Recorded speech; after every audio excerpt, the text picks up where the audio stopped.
ورسوله هو الأول هو الآخر هو الظاهر هو الباطن وهو بكل شيء عليم. فأعوذ بالله من الشيطان الرجيم. بسم الله الرحمن الرحيم. محمد رسول الله. صدق الله مولانا العظيم وصدق رسوله النبي الكريم ونحن على ذلك لمن الشاهدين والشاكرين والحمد لله رب العالمين. محمد مصطفیٰ احمد مجتبی سید الانبیاء والمرسلین صلی اللہ تعالی علیہ وسلم کی بارگاہ بے کس پناہ میں ادب و احترام کے ساتھ درود و سلام عرض کیجیے.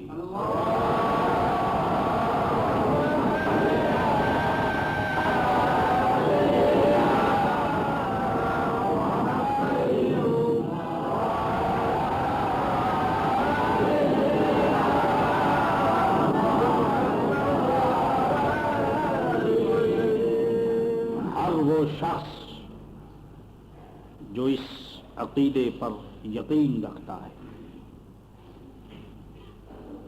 جو اس حقیقت کا اقرار کرتا ہے کہ اس دنیا سے ایک نہ ایک دن اس کو جانا ہے. یہ دنیا نہ ہمیشہ رہی ہے نہ رہے گی. اس نے نہ ہمیشہ کسی کا ساتھ دیا ہے اور نہ یہ ہمیشہ کسی کا ساتھ دے گی.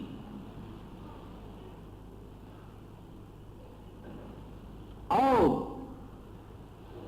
اس کے ساتھ جو لوگ اس کو بھی مانتے ہیں کہ اس دنیا سے جانے کے بعد ہمیں حساب و کتاب دینا ہے،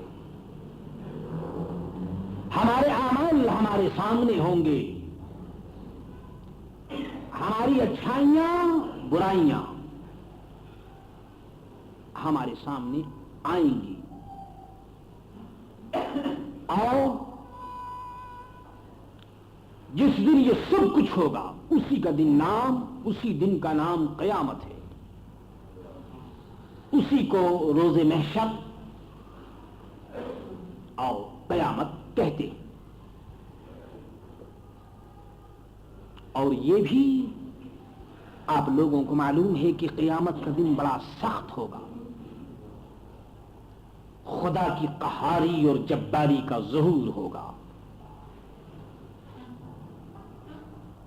قیامت کا دن یوم الحساب اور یوم العدل ہوگا. مجرموں کو، منکروں کو، بے ادبوں اور گستاخوں کو سزائیں دی جائیں گی،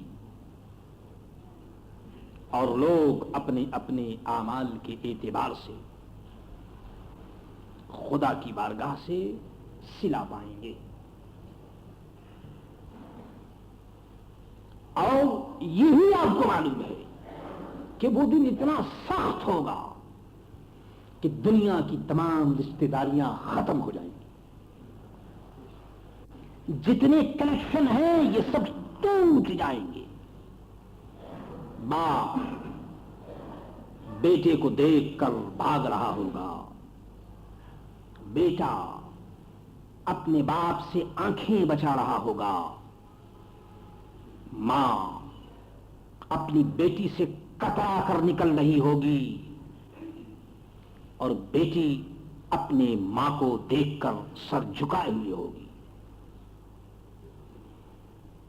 ایسا سخت دن جس دن دنیا کی رشتہ داری بے معنی ہو کر رہ جائے گی، بیکار، کوئی کام نہ آئے گی.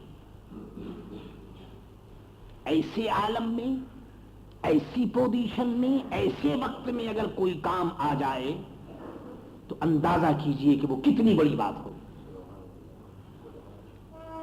آج کی دنیا میں کوئی آدمی مصیبت میں ہوتا ہے تو کوئی نہ کوئی کسی کے کام آ ہی جاتا ہے. کسی نہ کسی اسٹیج پر ہم کچھ نہ کچھ امداد کر ہی دیا کرتے ہیں.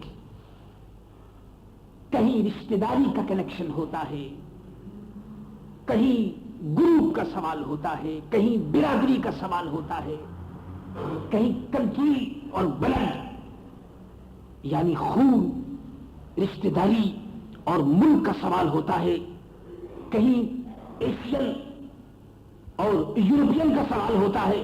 بہرحال کسی نہ کسی اسٹیج پر آدمی کسی نہ کسی کی مدد کرتا ہے، لیکن ایک ایسا دن جہاں کوئی کسی کا مددگار نہیں ہوگا،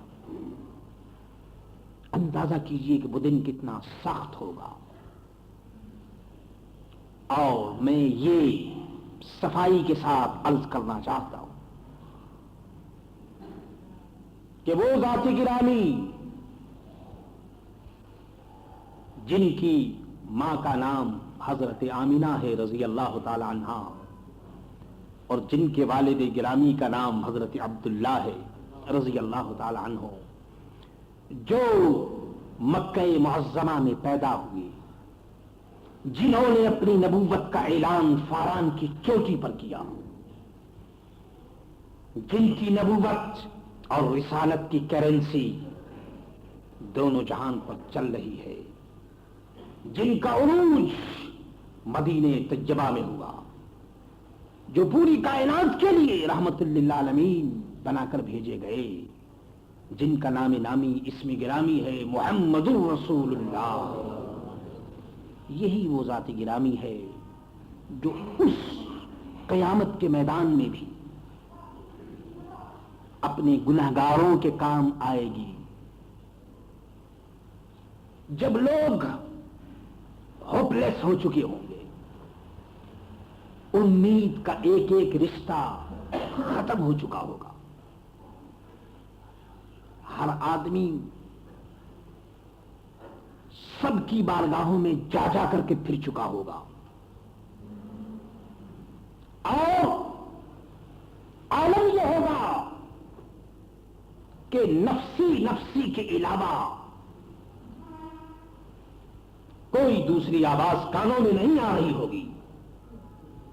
ایسے ماحول میں حضرت محمد الرسول اللہ صلی اللہ تعالی علیہ وسلم ملت اسلامیہ کے کام آئیں گے۔ بجز مصطفیٰ کے نہیں روز محشر، بجز مصطفیٰ کے نہیں روز محشر، کوئی دوست احباب کام آنے والے، کوئی دوست احباب کام آنے والے، کوئی دوست اور کوئی احباب حضرت محمد رسول اللہ صلی اللہ تعالی علیہ وسلم کے علاوہ اس میدان قیامت میں کام نہیں آئے گا۔ سرکار دو عالم صلی اللہ تعالی علیہ وسلم کی ذات گرامی شفاعت کرنے والوں میں سب سے اول ہوگی، اور پھر سرکار دو عالم کے صدقے اگر اللہ کے مقرب ترین بندوں میں سے کوئی کسی کے کام آیا اور آئیں گے انشاءاللہ تعالی، تو وہ بھی صدقہ اور وسیلہ ہوگا حضرت محمد الرسول اللہ صلی اللہ تعالی علیہ وسلم کا۔ ایسے عالم میں اللہ اکبر کہ کوئی قریب ترازو کوئی لب کوثر، کوئی قریب ترازو کوئی لب کوثر، کوئی صراط پہ ان کو پکارتا ہوگا، کوئی صراط پہ ان کو پکارتا ہوگا۔ صحابہ نے عرض کیا کہ یا رسول اللہ صلی اللہ تعالی علیہ وسلم، میدان قیامت میں نفسی نفسی کا عالم ہوگا، بے شمار انسانوں کا ہجوم ہوگا، یا رسول اللہ آپ کہاں ملیں گے؟ آپ کا شیدائی، آپ کا تمنائی، آپ کا سائل، آپ کا بھکاری، آپ کی زیارت کرنے کا خواہش مند اگر آپ کی زیارت کی طلب میں میدان قیامت میں آپ کو ڈھونڈے گا تو آپ کہاں ملیں گے؟ یا رسول اللہ صلی اللہ تعالی علیہ وسلم، مجھے اپنا پتہ بتا دیجئے کہ میدان قیامت میں آپ کی زیارت کہاں ہوگی؟ ہاں جو ڈھونڈا سرے حشر آقا کو ڈھونڈا، جو ڈھونڈا سرے حشر آقا کو ڈھونڈا، اور میرا دیدہ ہوشیار اللہ اللہ، وہ آنکھ بڑی ہوشیار ہے کہ جو سرکار دو عالم کی جستجو میں رہے، جو ڈھونڈا سرے حشر آقا کو ڈھونڈا، میرا دیدہ ہوشیار اللہ اللہ اللہ اکبر۔ صحابی عرض کریں گے کہ یا رسول اللہ صلی اللہ تعالی علیہ وسلم آپ کہاں ہوں گے؟ جواب عطا ہوگا کہ اے میرے صحابی، اگر مجھے ڈھونڈنا ہے قیامت میں تو میرے یہ مخصوص اسٹیشن ہے جہاں میرا امتی مجھے پکار رہا ہوگا، کوئی تڑپ رہا ہوگا، کوئی بلک رہا ہوگا، کوئی چیخ رہا ہوگا، کوئی پچھاڑے مار رہا ہوگا، پریشان حالی میں کوئی پکار رہا ہوگا، کوئی میزان عدل پر ہوگا، کوئی پلسرات پر ہوگا، اور کوئی کوثر پر پیاسا ہوگا۔ کسی کے اعمال تل رہے ہوں گے تو وہ جل رہا ہوگا کہ میرے اعمال کم ہیں، نیکیاں کم ہیں، اور کوئی پلسرات سے گزر رہا ہوگا تو اسے یہ خطرہ ہوگا کہ کہیں ایسا نہ ہو کہ ہم اپنی بدعمالی کی وجہ سے جہنم میں نہ گر جائیں۔ اللہ اکبر، کس قدر عجیب و غریب اسٹیج ہو۔ لیکن سرکار دو عالم فرماتے ہیں کہ ان مقامات پر اے میرے چاہنے والوں، اے میرے طلبگاروں، اے میرے دیدار کی تمنا کرنے والوں، اے میرے غلاموں، میں ان مقامات پر تمہیں مل جاؤں گا۔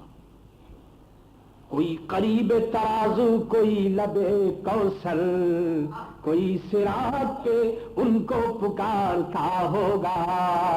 یا رسول اللہ، یا حبیب اللہ، اغثنی یا رسول اللہ، اللہ اکبر۔ اور عرض کیا گیا ہے اللہ اکبر کہ سرکار دو عالم کی شان کیا ہوگی۔ اے امت محمدیہ، محمد رسول اللہ صلی اللہ تعالی علیہ وسلم کو امت سے کتنا پیار ہے۔ ہاں ہاں مجھے کہنے دو، قسم خدا کی اس آسمان کے نیچے جتنی مائیں ہیں سب کی محبت کو جمع کرو، جتنے باپ ہیں سب کی محبت کو تلاش کرو، جتنے ماں کے دل ہیں ان کو جمع کرو، اور جتنے باپ کے دل ہیں ان کو جمع کرو، لیکن قسم خدا کی محمد رسول اللہ کے دل کا مقابلہ نہیں ہو سکتا، محمد رسول اللہ کی محبت کا مقابلہ نہیں ہو سکتا۔ محمد رسول اللہ صلی اللہ تعالی علیہ وسلم کو جو اپنی امت سے پیار ہے، اس پیار کا مقابلہ نہ کسی ماں کے پیار سے ہو سکتا ہے، نہ کسی باپ کے پیار اور باپ کی محبت سے ہو سکتا ہے۔ عزیز بچہ کو ماں جس طرح تلاش کرے، عزیز بچہ کو ماں جس طرح تلاش کرے، قسم خدا کی یہی حال آپ کا ہوگا، قسم خدا کی یہی حال آپ کا ہوگا۔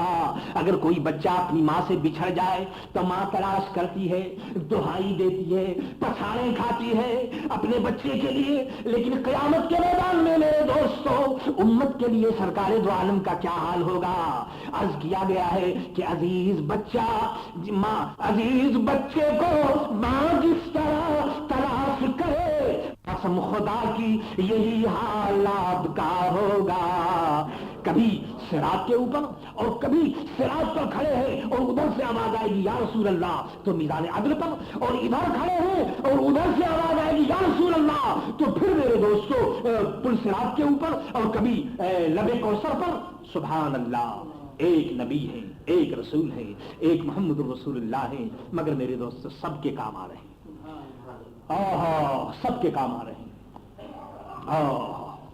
سرکار دو عالم صلی اللہ تعالی علیہ وسلم تینوں مقام پر اپنی امت کی رہبری فرما رہے ہوں گے، اور امت کا حال یہ ہوگا کہ وہ نبیوں کی بارگاہوں میں سے حاضر ہو کر کے اور انبیاء کاملین علی نبینا علیہ الصلوۃ والسلام کا جواب سن کر کے سب نبی کہیں گے اذهبوا الی غیری، جاؤ دوسرے کے پاس جاؤ، دوسرے کے پاس جاؤ۔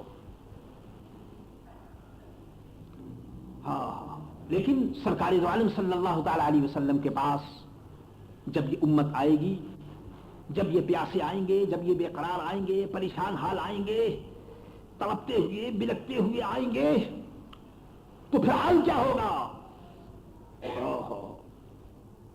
سرکار دو عالم فرمائیں گے انا لہا انا لہا، میرے حضور کے لب پر انا لہا ہوگا۔ ارشاد فرمائیں گے ہاں ہاں میں اس کے لیے ہوں۔ اس کے بعد میرے دوست حضرت محمد رسول اللہ صلی اللہ تعالی علیہ وسلم اپنی امت کی شفاعت فرمائیں گے، کرم فرمائیں گے، پیاسوں کو پانی بھی پلائیں گے. یہ سب کچھ ہوگا. یہ سب کچھ کیوں ہے؟ آئے دنیا میں بہت پاک و مکرم بن کر، آئے دنیا میں بہت پاک و مکرم بن کر، کوئی آیا نہ مگر رحمت عالم بن کر، کوئی آیا نہ مگر رحمت عالم بن کر. اے محمد رسول اللہ کی محبت رکھنے والوں، آؤ اپنے اعمال کو دیکھو. میرے دوستوں، میرے عزیزوں، پیاروں، واقعہ یہ ہے کہ اگر ہم اپنے اعمال کو دیکھیں تو ہم زمین پر چلنے کے قابل نہیں. اللہ اکبر، زمین بھی ہمارے لیے تنگ ہو جائے اور آسمان بھی پھٹ کر کے خدا نہ کرے کہ گر پڑے، کیونکہ ہمارے اعمال ایسے نہیں. لیکن اس کے باوجود ہم زمین پر چل رہے ہیں، پھر رہے ہیں. ہر قسم کا عیش، عشرت اور راحت یہ ہے. یہ سب کچھ کیوں ہے؟ اس لیے ہے کہ حضرت محمد الرسول اللہ صلی اللہ تعالی علیہ وسلم اس زمین پر تشریف فرما. ما کان اللہ لیعذبہم وانت فیہم. اے میرے محبوب، اللہ تعالیٰ عذاب نہیں دے گا کسی کو، کیوں کہ آپ موجود ہیں. ہاں سرکار دو عالم صلی اللہ تعالی علیہ وسلم یہاں موجود ہیں، جلوہ فرما ہیں. اس زمین کو یہ شرف حاصل ہے کہ اس نے حضرت محمد رسول اللہ کے گود میں لے رکھا ہے. تو اس وجہ سے اللہ تبارک و تعالی اس زمین پر رحمتیں نازل فرماتا ہے، اور ہم لوگ خدا کی رحمت میں پل رہے ہیں، چل رہے ہیں، پھر رہے ہیں، کھا رہے ہیں، پی رہے ہیں. یہ سب کچھ حضرت محمد رسول اللہ صلی اللہ تعالی علیہ وسلم کی رحمت للعالمین کا صدقہ ہے. آئے دنیا میں بہت پاک و مکرم بن کر، کوئی آیا نہ مگر رحمت عالم بن کر. اور کہنے والے نے کیا اچھی بات کہی ہے. عرض کرتے ہیں کہ وہ ہر عالم کی رحمت ہے، کسی عالم میں رہ جاتے. میرے آقا ہر عالم کے لیے رحمت ہے. یہ ضروری نہیں کہ وہ زمین ہی پر تشریف رکھتے. ارے جنت کے در و دیوار اور جنت کے رنگ و روغن اور جنت کا کوچا کوچا حضرت محمد رسول اللہ کے قدموں کے بوسے لینے کے لیے بے قرار و مضطرب ہے. اگر حضور جنت میں تشریف رکھتے تو وہ تو جنت کے مالک ہیں اللہ کے فضل و کرم سے. وہ جنت میں رہ جاتے، انہیں زمین پر تشریف لانے کی کوئی خاص حاجت نہ تھی. تو شاعر کہتا ہے کہ وہ ہر عالم کی رحمت ہے، کسی عالم میں رہ جاتے. زمین پر رہ جاتے، عرش اور کرسی اور آسمان پر رہ جاتے، جنت میں چلے جاتے. لیکن یہ زمین پر کیوں آئے؟ اپنے قدموں سے اس زمین کو کیوں آپ نے باغ و بہار فرمایا؟ اس کی وجہ بیان کی جا رہی ہے. عرض کیا ہے وہ ہر عالم کی رحمت ہے، کسی عالم میں رہ جاتے. یہ ان کی مہربانی ہے کہ یہ عالم پسند آیا. یہ ان کی مہربانی ہے کہ یہ عالم پسند آیا. حضور نے جو اس عالم کو پسند کیا، اس عالم زمین کو پسند کیا، یہ ان کی مہربانی ہے کہ یہ عالم پسند آیا. یہ ان کی مہربانی ہے کہ مدینے کو پسند کیا، مدینے کی زمین کو پسند کیا، مدینے کی زمین میں تشریف فرما ہے. یہ ان کی مہربانی ہے کہ یہ عالم پسند آیا. تو میرے دوستو، یہ سب کچھ اس لیے ہے کہ محمد رسول اللہ صلی اللہ تعالی علیہ وسلم کے غلاموں کو حضور کی قدموں کی برکت کی بھیک مل جائے. اور سنیے، عبداللہ ابن عمر اور ابن عاص رضی اللہ تعالی عنہم، مسلم شریف کی حدیث ہے، سرکار دو عالم صلی اللہ تعالی علیہ وسلم کے پیش نظر قرآن پاک کی آیتیں تھی. حضرت ابراہیم علی نبینا علیہ الصلوۃ والسلام کا یہ فرمان کہ رب انہن اضللن کثیرا من الناس. اپنی امت کے متعلق انہوں نے یہ ارشاد فرمایا کہ قومیں تباہ ہو گئی. حضرت ابراہیم علیہ الصلوۃ والسلام کی امت کا حال سرکار دو عالم نے دیکھا، اور حضرت عیسیٰ علیہ الصلوۃ والسلام نے عرض کیا کہ الہ العالمین، یہ تیرے بندے ہیں، ان تعذبہم فإنہم عبادک، اگر تو عذاب دے تو یہ تیرے بندے ہیں. سرکار دو عالم نے جب نبیوں کی قوموں کے حال کو دیکھا کہ وہ جہنم میں جانے والے ہیں اور جہنم میں جا رہے ہیں، اور ان کے اعمال کی بدکاریاں اور تباہ کاریاں دیکھی تو حضرت محمد رسول اللہ صلی اللہ تعالی علیہ وسلم سجدے میں چلے گئے اور رونے لگے۔ اللہ اکبر۔ ادھر نگاہ مصطفیٰ سے آنسو کی بوچھار ہو رہی ہے اور ادھر خدا کی رحمت جوش میں آ رہی ہے۔ آپ نے ارشاد فرمایا اے جبریل امین جاؤ میرے محبوب سے پوچھو، میں جانتا ہوں بات کیا ہے، میں جانتا ہوں داستان کیا ہے، مگر اے محبوب، اے میرے جبریل تم جاؤ جا کر پوچھو میرے محبوب سے میرے محبوب کیوں رو رہے ہیں۔ جبریل امین حاضر ہوئے، عرض کیا یا رسول اللہ آپ روتے کیوں ہیں؟ اللہ تبارک و تعالیٰ کی بارگاہ سے میں حاضر ہوا ہوں، رونے کا سبب کیا ہے، رونے کی وجہ کیا ہے؟ سرکار دو عالم صلی اللہ تعالی علیہ وسلم نے ارشاد فرمایا امتی امتی، اے جبریل امین میں اپنی امت کے لیے رو رہا ہوں، میں اپنی امت کے لیے رو رہا ہوں۔ اللہ کیا جہنم اب بھی نہ سرد ہوگا، اللہ کیا جہنم اب بھی نہ سرد ہوگا، رو رو کے مصطفیٰ نے دریا بہا دیے ہیں، رو رو کے مصطفیٰ نے دریا بہا دیے ہیں۔ اے جبریل امین مجھے امت کا خیال ہے۔ اللہ تبارک و تعالیٰ کی بارگاہ میں جبریل امین حاضر ہوئے، رب نے فرمایا جبریل امین میں جانتا ہوں، میرے محبوب سے جا کر تم کہہ دو کہ اے میرے محبوب میں آپ کو آپ کی امت کے معاملے میں راضی کر دوں گا، اے میرے محبوب میں امت کے معاملے میں آپ کو ناراض نہیں کروں گا، میں راضی کر دوں گا، آپ کی شفاعت قبول کی جائے گی، آپ کی امت کی بخشش ہوگی۔ اے امت محمدیہ تیرا نبی، تیرے رسول اور تیرے آقا تیری محبت میں اس قدر بے قرار، تیری مغفرت کے لیے اس قدر مستعد، تو ہمیں سوچنا چاہیے، دل کو ٹٹولنا چاہیے اور گریبان میں منہ ڈال کر غور کرنا چاہیے کہ ہمارے اوپر کیا ڈیوٹی عائد ہوتی ہے، اور حضرت محمد رسول اللہ کے احسان کا اور سرکار دو عالم کی محبت کا میرے دوستو ہمارے اوپر کیا فریضہ عائد ہوتا ہے اور ہمیں کیا کرنا چاہیے۔ میرے عزیزو میرے دوستو تم محمد رسول اللہ صلی اللہ علیہ وسلم کے بن جاؤ، خدا تمہارا ہو جائے گا اور خدا کی خدائی تمہاری ہو جائے گی۔ وما علینا الا البلاغ المبین۔